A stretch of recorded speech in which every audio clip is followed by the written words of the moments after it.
Hello， 大家好，我叫阿全，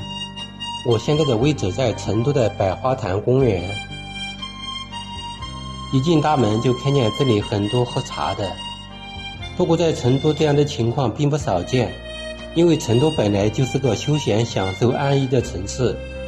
这边是公园里面的梅花绿道，这里就是百花坛公园的游客中心，还有志愿者服务站。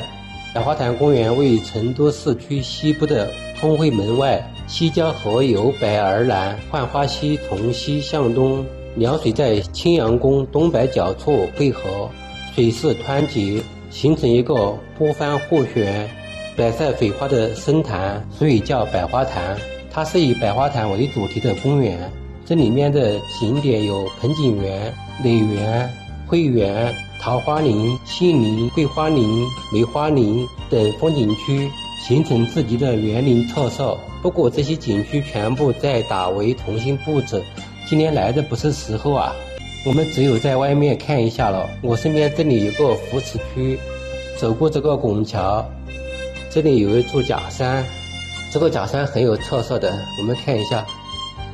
我们远看这里有个廊桥，廊桥是跨过这个河流的，这个河应该就是芙兰河。在长廊里面可以看见那边有个塔子，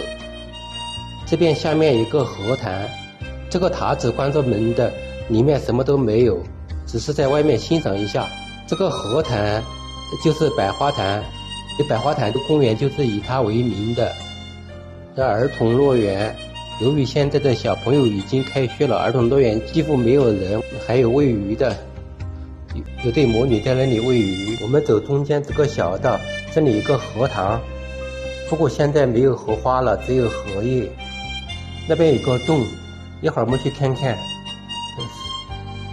哇，这里感觉好阴暗哦，有点害怕了。